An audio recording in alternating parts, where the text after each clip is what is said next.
Former President Jimmy Carter has made his last journey to Washington. The 39th president's remains left the Carter Presidential Center this morning and were flown to Washington aboard Special Air Mission 39. Just a short time ago, members of Congress paid their respects ahead of Thursday's funeral. Here's Natalie Brand. Flanked by family and a special honor guard, the flag-draped casket carrying former President Jimmy Carter arrived at the U.S. Capitol Tuesday afternoon.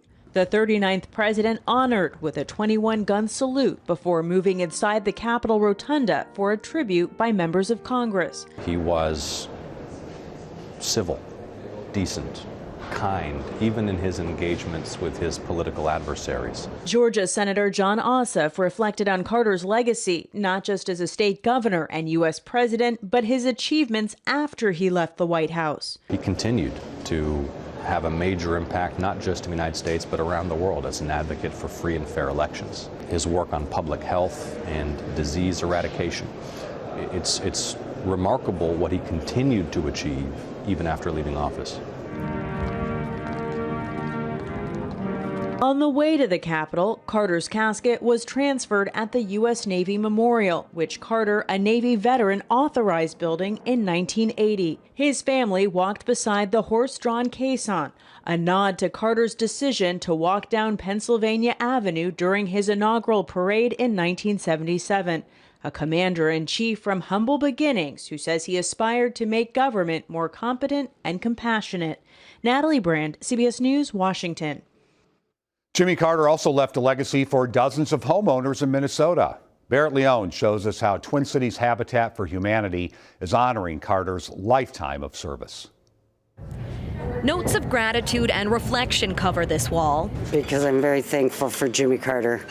He was an honest president. For a man who gave a lifetime of service. There are walls and doors all over the world in honor of President Carter. It symbolizes the many doors of opportunity former President Jimmy Carter helped make possible.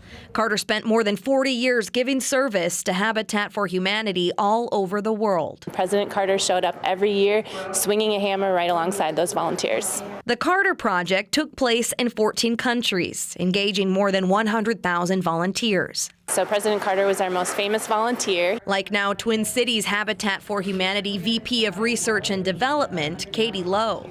Really incredible just to be in his presence, his grace, his kindness, compassion, and his dedication to the mission. Tara Lumley was a lead on that same build in 2010. I was asked to make sure there were peanuts in the trailer. Where President Carter got his hands dirty, helping build, renovate, and repair 20 homes in North Minneapolis and St. Paul. He was very kind and gracious, and it was a feeling when I was talking to him, a feeling like I was the only conversation that mattered to him in spite of all the things that were happening around us. Now a moving memorial, these walls will someday be used to build more homes through Habitat. Thank you, President Carter, for your incredible legacy and dedication to the Habitat mission. His legacy living on in more ways than one. And it matters. We would not be the organization we are today without him. In New Brighton, Barrett Leone, WCCO News. You can write a note of thanks to President Carter at Habitat's Restore outlet in New Brighton through Thursday of this week. There will also be a similar memorial at the Habitat home office in St. Paul, and that is tomorrow and Thursday.